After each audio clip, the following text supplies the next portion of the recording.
Okay, welcome to the latest edition of the Iscah Q&A video series. Happy New Year to everybody. We've got a bumper 21 questions for you this week. We've got questions about the points test, EOIs, accountants, teachers, 489s, parent visas, nurses and lots more. We've taken a load of questions from our Facebook page over the last few weeks, edited them slightly, and here are our answers, which hopefully help you with your visa application. Okay, I live in Perth and I work in Perth. Is that a regional area? How can I be eligible for a 187? Okay, so regional, or RSMS regional area definition, covers the whole of Australia except Gold Coast, Brisbane, Sydney, Melbourne, Newcastle and Wollongong. So Perth is certainly regional. That makes the criteria a lot easier if a company's going to sponsor you. Basically, they need to offer you a 2-year highly skilled job. It needs to be a funded position. They need to advertise to prove they can't fill the position with an Australian person. You must have the qualifications for the job, and you must have an English language level of at least IELTS 6s or above, or an equivalent English test. That's the core criteria for that visa. There's one or two other things as well, but that's the main criteria. Processing is around 10 months at the moment for that visa. How can I apply for a skills assessment as an IT professional as a graduate? I have work experience as a programming language trainer. Will this help? Okay, so that occupation, a programming language trainer, is not directly related to your profession, to an occupation in IT, in terms of it being a trainer instead of a professional person. So the ACS won't accept that in terms of work experience, so you cannot yet get a full skills assessment. You really need to obtain a 485 visa, go through the professional year, and then get 12 months of full-time work experience in order to get the full skills assessment. But usually if you get a 12-month offer from a company in order to meet that criteria, you might well use that company anyway to go through one of the company-sponsored visas. A friend was invited as an accountant on 70 points when her EOI was only lodged on the 30th of November 2016. Is this a glitch in the system? Okay, so at the moment on the invites, accountants are back in early September. Normally I would have said anyone with 70 points wouldn't get an invite for another maybe 30, 35 weeks if it was a November EOI. So I think that your friend probably didn't get 70 points. They either got 75 or maybe they're talking about a 190. There's something not quite right there, because the accountants have been pretty solid in terms of their EOI dates, and we haven't seen anything that's sort of been out of that sequence of just a few days at a time from September. So I'd go back and check with your friend. Something doesn't sound right there. The department has made a lot of mistakes with other occupations, but in this case it looks like an error in terms of what your friends told you. Okay, I've got one question about completing my MPA. I applied for a 485, I got rejected because I applied before I completed my course. Now my course is in the AAT as an appeal. I have a question, can I go overseas, apply for a new student visa, come back on a bridging visa B, or do I have to stay overseas for the processing of that student visa application? Okay, the good news is now for the new 500 student visa, you can fly overseas and lodge, you can come back into Australia, and you can remain on a bridging visa in Australia until a decision is made on that student visa. So at the moment, because you've been refused, it sounds like you're Section 48 barred, so you need to make the trip overseas. But when you come back, you can then wait here for the processing, and if the student visa is granted to you, you don't have to go overseas to get that student visa granted to you. So that's good news. I've submitted my EOI at 65 points in August 2016 for General Accountant and Auditor, so 2 EOIs. How likely am I to get a 190 invitation? Okay, so I presume you're talking about New South Wales. You haven't mentioned any other state, and most students look at New South Wales as an option. Generally, they're only inviting students who have got IELTS 8s at least, and also potentially some work experience. So in your case, if you don't have IELTS 8s, you're not going to get an invite at 65 plus 5 points from New South Wales. We have been advising people to look at Tasmania as an option, because on the Tasmanian website for a 489, the temporary 4-year visa, or at least gets you a sort of foothold into eventually getting PR, their main criteria is just that you have a job offer in Tasmania. So we've been saying to students, look, head over to Tasmania, get yourself a job. On their website it says any job at all. but we have seen recently that the Tasmanian government have had a lot of applications, and they're now not giving sponsorship to everyone who meets their criteria on their website. We've seen someone who'd been offered jobs that were less than the skill level of their nominated occupation, so like administration or cleaning type jobs, and the Tasmanian government has refused them for sponsorship, and they've said your chances are much better if you get into your nominated occupation. So even though their website says any job, I think realistically you need to try and get as close as you can to your occupation, and if you're not working directly in your occupation but are still reasonably skilled, at least be over there having already started work and maybe have a rental agreement, so you convince the Tasmanian government that you are likely to stay there. Okay. Another question. I applied for my EOI on the 1st of Feb 2017, so a few weeks from now, with 65 points. So I lodge an EOI in a few weeks from now. I do a professional year and then update my EOI with 70 points in a year's time. Could you please advise me, does this mean I jump the queue with the 70 points when I update my EOI? Okay, so you've got 65 points shortly, and what you're saying is if you study for a year, the professional year, and then you lodge at 70, does that mean that your EOI will reflect 70 points back in February 2017? Or when you update it to 70 points, will that change the EOI date to December 2017? It will be the latter. It will actually be the day you get the 70 points is when your EOI resets its date. So you'll be at the back of the queue for the 70 point people in December 2017, as opposed to having an EOI in at 65 points in February 2017. So it's still better to get to 70 points even though you're at the back of the queue, but you can't lodge now, gain 5 points later on and use the initial EOI date. It actually updates the EOI date later on. Okay, thanks for your help, much appreciated. Just a last question, with your expertise in the industry, do you reckon accounting will be removed from the SOL list? Okay, so the last few years accountant has been on the flagged list of occupations, which means that it's in danger of coming off the SOL. It's again on the flagged list for the next program year. They have reduced the numbers of accountants, you've seen down to 2,500 for this program year. My feeling is it won't come off, mainly because all the accounting bodies in the last recommendations said they all want accountants to stay on the list, and they all said they want the numbers to increase.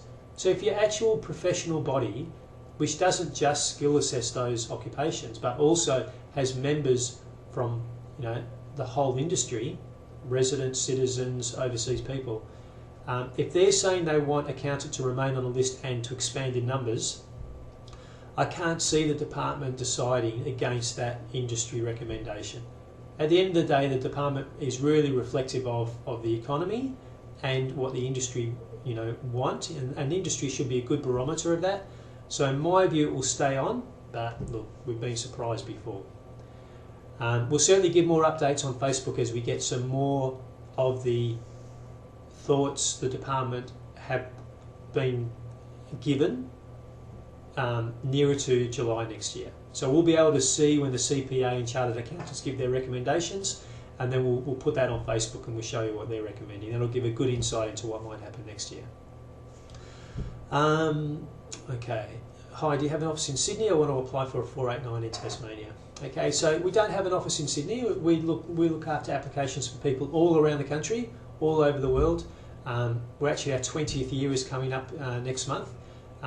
We've probably got over 100 clients in the eastern states, and we're very happy to manage applications for people all around the country. The criteria really is the same no matter where you live. The state criteria is a little bit different, but we've got our head around each state and what they require. So if you do want to actually talk to us, we do Skype interviews, give a full assessment of exactly what your situation is, and then if you want some help with managing an application, we tell you what we can do. So we don't have an office in Sydney, but in this world that doesn't matter. Okay, dear Sir Madam, I applied for my 187 last April from WA, haven't received anything from my immigration case officer yet.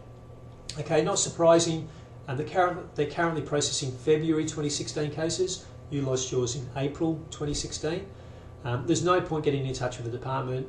At best, they'll tell you they haven't got to yours. At worst, they won't even reply. So you might as well wait a couple of months and then they should be processing your cases. I recently got my 489 approved under the Tasmanian State sponsorship. Is it okay to live in Geelong and work in any field in that area? Do I need to get permission from the Tasmanian government? How long do I have to move to that regional area? And is it possible to work in Melbourne as well as in Geelong? Okay, so a few questions there. I assume, yeah, so you're talking about the state-sponsored visa. So you've got 3 months to move to a regional area. You don't have to move to the Tasmanian state, even though they're the ones who sponsored you. If you decide to move somewhere else defined as regional, that's okay. That's all the department asks you to do. All you need to do is follow what the department want, not what any other state government might make you sign in terms of declarations. You just have to follow immigration's requirements. So any regional area in Australia is okay. Now you've got the visa, and you don't have to tell the Tasmanian state government that you now, for whatever reason, aren't moving there. You can certainly live and work in Geelong. You can't live and work in Melbourne at the same time. So you can't have a job in Melbourne as well, because that's not defined as a regional area for that visa, for the state government sponsored 489, but certainly Geelong is okay. So you've got 3 months to move there. Yes, you can live and work in Geelong. No, you don't have to tell the Tasmanian government. Just a quick question. Can I apply for the contributory PR parent visa while my parent is onshore on a visitor visa? How much is the processing time for the contributory PR visa? Okay, so you can apply onshore for a parent visa if they don't have a no further stay condition on the visa. If the age 65 or over, you can then apply for, not only apply while you're onshore, but they can get a bridging visa for the whole process. If they're under 65, you can still apply onshore for them, but they won't have a bridging visa, and they'll have to eventually return overseas for the rest of the visa processing. So that's the different requirements depending on what their age are. Okay, I'm an accountant. I want to look at completing the course as a pre-primary school teacher. Is this a safe way to go? Okay, so we're giving that recommendation to a lot of accountants at the moment. The pass mark is getting ridiculous. The invitation mark is getting ridiculous now. You know, really, you need 75 points to get an invite this program year, and 70 is a 1 year wait at best. So lots of accountants are looking at teaching, so secondary school teaching and pre-primary teaching as an option. Because if you go through a 1 year teaching course, there's a very good chance that you can apply instead as a teacher, and you only need 60 points.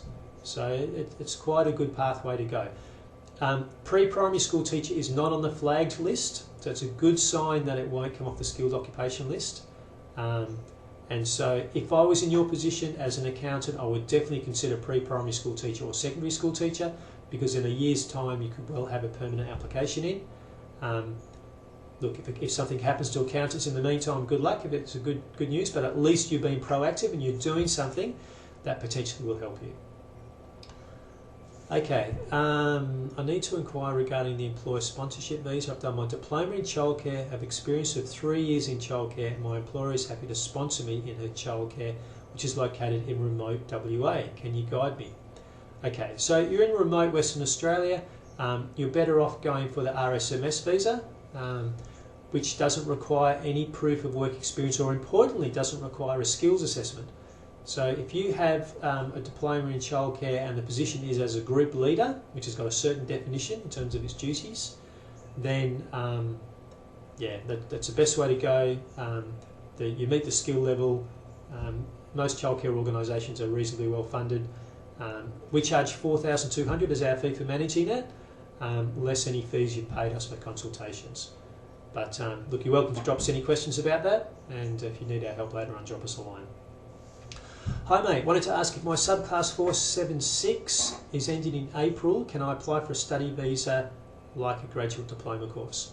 Yes, you can. There's nothing stopping a 476 visa holder applying for a student visa in Australia. There's no longer a requirement for exceptional circumstances. If it's your first student visa, you can apply in Australia, and that's not too difficult. Can I combine 2 years of study to claim 5 points, i.e. a Cert 4 and Diploma of Nursing to make up 2 years? Okay, so to make up the 2 years, you need to have a diploma, degree or higher as is an eligible course. If it's a Certificate 3 or 4, it must be in a trade. Otherwise it cannot count towards the 2 years. So in this case you've got a diploma of nursing, that can count. But the certificate 4 you've got in nursing, nursing is not a trade. Trade is like electrician, fitter, hairdresser, cook, things like that. So because it's a certificate 4 in nursing, it will not count towards the 2 years of study. Only the diploma will count. So in short, you can't combine those two. The only time Cert 4 units can count is if they're actually part of a diploma. Not a prerequisite to get into the diploma, but actually is part of the diploma itself, in which case again the department's just taking the diploma to meet the 2 years. The Cert 4 units, if they're part of the diploma, just help you to extend the length of that diploma. Hi, good morning. What about nurses? How many points do I need to apply for an EOI? My wife has finished a Bachelor of Science in Nursing from ECU. Okay, so there was a debacle a few months ago. They said nursing was pro rata. We got in touch with the department and said, no, that just doesn't make sense. It looks like it's an error. And you know, your quota is 16,000 and they're nowhere near that. It looks like the Department of Education, who administer the EOI system, the skill select system, looks like they thought it read 1,600 and they've suddenly prorated it. That doesn't make sense. Anyway, the department then prorated it for 1 or 2 rounds, and now they've come back and admitted that was a mistake, and nurses are back being invited at 60 points. So it was about 300 or 400 nurses invited a couple of rounds ago to make up for all the ones that missed out. Nursing's a good occupation to study in. 60 points is needed, and so if your partner can get her registration and AMAC skills assessment, 60 points, you get an invite within 2 weeks.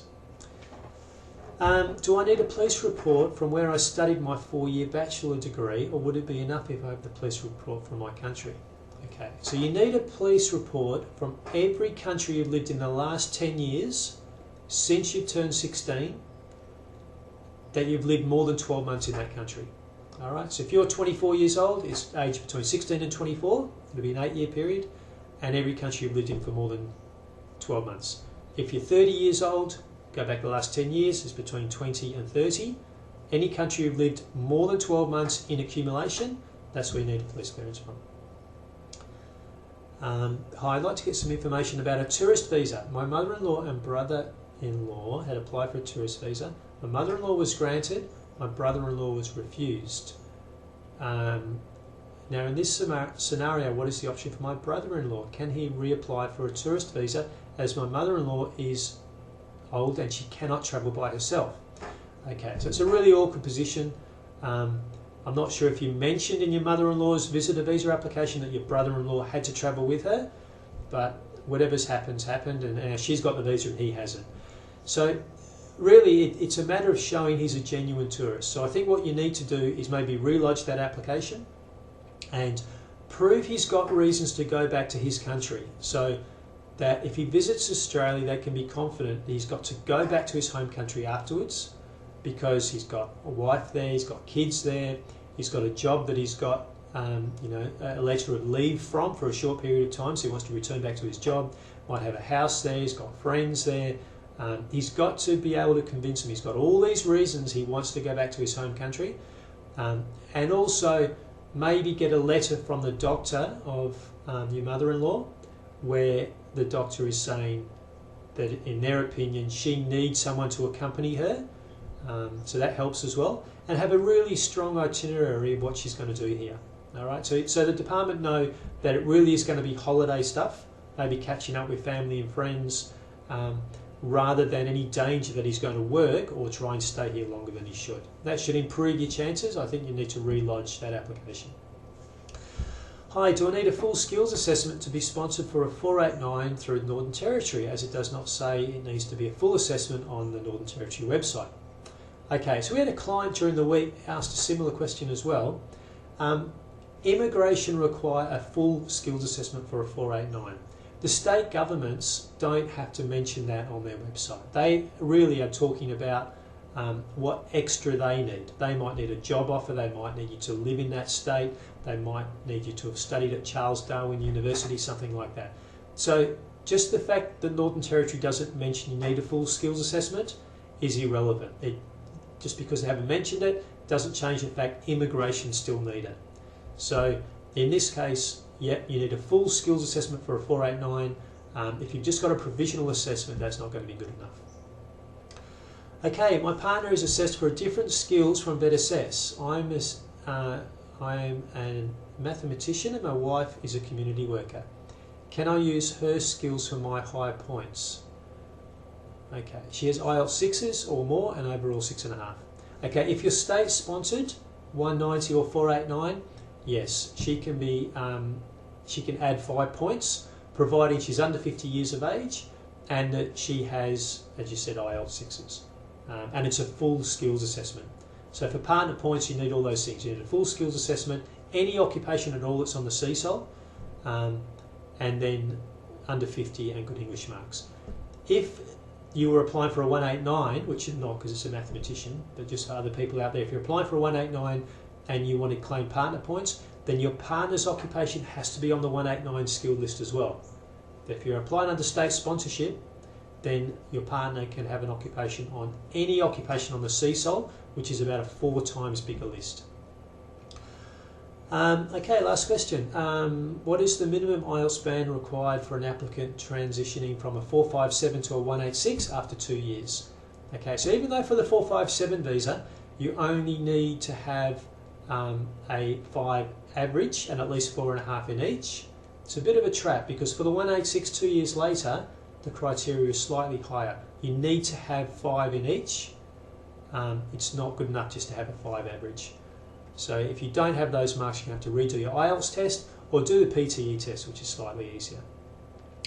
Okay folks, that's it for this week. Remember, the rules are always changing. So if you have some questions, get in touch with us at www.iscah.com for a consultation, answer to a question, or find out how we can help you with your situation. Anyway, I will talk to you soon.